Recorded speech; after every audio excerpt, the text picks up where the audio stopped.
let's jump to offices. Okay. So the current state of affairs in the industry has taught a lot of companies that virtual working really is an option.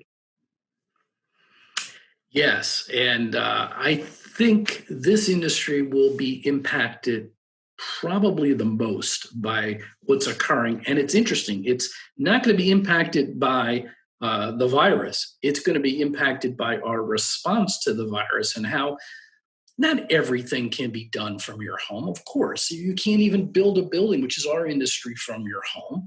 But can you work on the design of a structural system? Yeah. Can you do the accounting for a construction company? Yeah. Can you oversee the IT system for an engineering firm? Yeah. So all of a sudden, those types of functions we're, I think, going to come to the conclusion that many of them can be done remotely. And what's that going to say for the amount of square footage that a firm needs going forward in terms of offices? So yeah, I think that's going to have the biggest impact. Yeah, I think it's going to be huge, and it really makes me wonder what the future of the office building is. We've already seen a trend in recent years for developer-driven office projects, instead of being standalone office buildings, to be more mixed-use spaces. Yes. Does that accelerate that trend? You mean as far as like the live, work, play type thing? Absolutely. Yeah. And that's a good comment.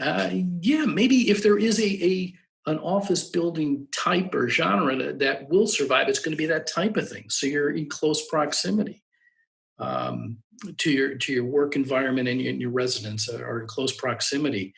I think that'll be interesting going forward as far as how that's impacted, how we impact the industry. One of the things that our industry has been involved with for years, and really pushing it, is the whole open office environment. And now open offices are massively popular, but there's been a lot of backlash the past couple of years. And it's interesting, if you get on Google and you just type in open office coronavirus, you'll find all these articles about how this will kill the open office in the future. But it does make me wonder, is there opportunity here for changing up open office spaces?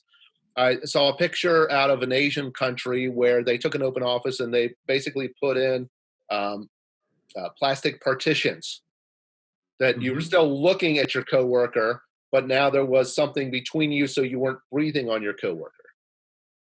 Oh, that's interesting. I don't know. I think how is that going to impact us? Do you think I don't know. I find this interesting. Will the open office environment thrive under the changing office environment, or will the private office, in the direction we've been talking about, come back, if you will? Yeah. Interesting comment. I've been watching this trend for a couple of years, and it seems there's, as you're seeing these major tech firms create these massive open offices and collaboration spaces, you hear all the blowback from the people that are working in those spaces saying, I hate it. Right. There's studies out there that have said you actually communicate less when you're in an open office than if you're in a private office, or even communicating virtually like we're doing. So there might, I think we're seeing a couple trends layered on top of one another. One might be a change in the office design of the future.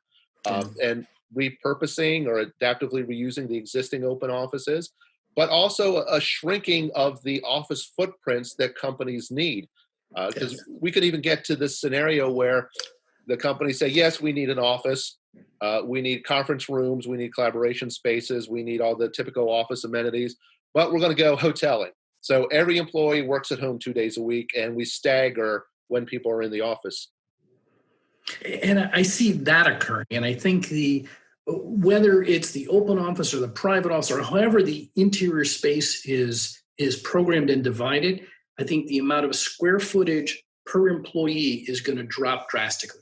Yeah. I think that part's a definite.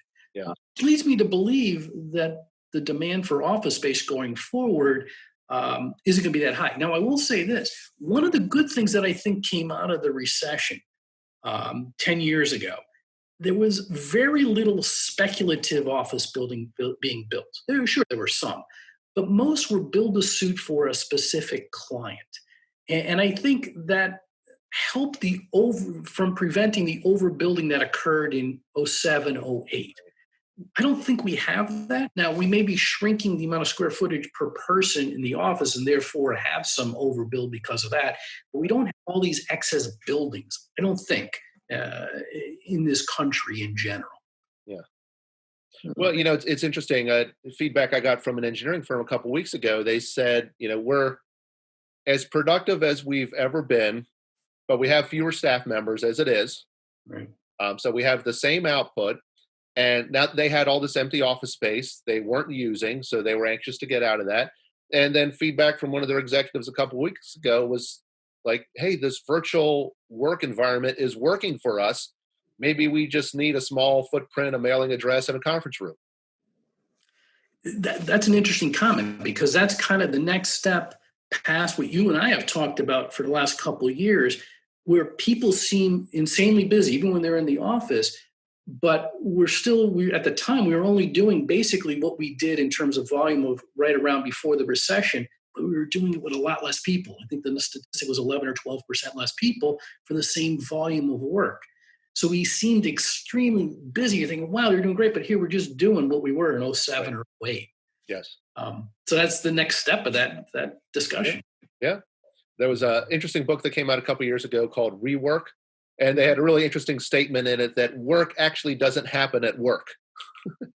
Interesting comment. So do people become more productive if they're working in the home offices? Don't know. You don't know the answer. I think certain people, yes, certain people, no. But on the whole, I'd be curious what some statistics would be there.